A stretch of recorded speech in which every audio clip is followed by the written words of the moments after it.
10th class సమయంలో వాళ్ళు ఊరికి పోయినప్పుడు అదే గ్రామానికి చెందినటువంటి ఒక వ్యక్తి, ఏజ్ అబౌట్ 23 years, ఆ వ్యక్తి దగ్గర రిలేషన్ అవుతాడు, బంధువులు.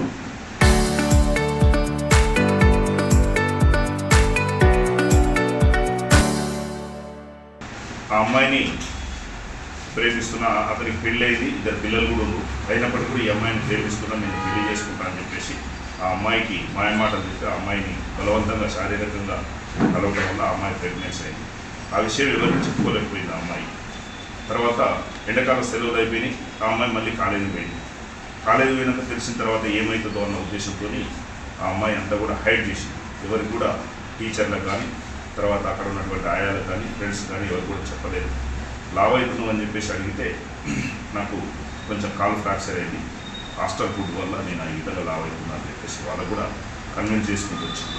సడన్గా నిన్న సాయంత్రం సమయంలో, నిన్న మధ్యాహ్నం సమయంలో ఆ అమ్మాయికి బ్యాక్ పెయిన్ వస్తుంది, అదేవిధంగా కడుపు నొప్పులు వస్తుందని చెప్పేసి వాళ్ళ టీచర్లు చెప్తే వాళ్ళందరూ కూడా ఇమీడియట్గా వాళ్ళ ఫాదర్కు మదర్కి ఇన్ఫామ్ చేస్తే వాళ్ళు మన నాగర్ కర్నూలులోని విహాన స్కానింగ్ సెంటర్కి తీసుకొచ్చి ఒకసారి చూపించేసరికి అక్కడే ఆ అమ్మాయి మగబిడ్డకు డెలివరీ అయింది.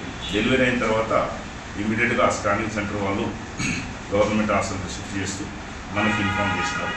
మనకి ఇన్ఫామ్ చేసిన తర్వాత ఆ అమ్మాయి దగ్గరికి పోయి ఆ అమ్మాయితోని వివరాలన్నీ కూడా సేకరించి వాళ్ళ తల్లిదండ్రులను పిలిపించి తల్లిదండ్రులకు దరఖాస్తు తీసుకొని కేసు నమోదు చేసినాం.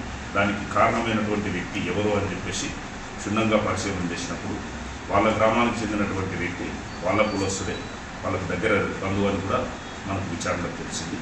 దీని మీద కేసు నమోదు చేసి ఈరోజు అతన్ని కస్టడీలో తీసుకొని రిమాండ్ చేస్తున్నాం. ఇంతకుముందు మనకు ఫస్ట్ తనతో పాటు చదువుకున్నటువంటి వ్యక్తి అని చెప్పింది.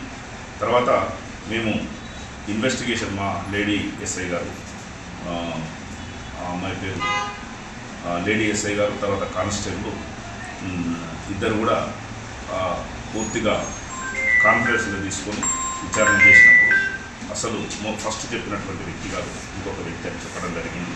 ఇద్దరిని కూడా, ఆ ఇద్దరు వ్యక్తులను కూడా పూర్తిగా విచారణ చేసినప్పుడు వాళ్ళ దగ్గర బంధువే ఈ మా ప్రెగ్నెన్సీకి కారణం అనిపించింది. అతన్ని ఇప్పుడు కస్టడీ తీసుకొని రిమాండ్ చేస్తుంది. Local to global news at your fingertips. మీ చేతిలో ఒక ఆయుధం. Download R TV app. Media legend Ravi Prakash is back.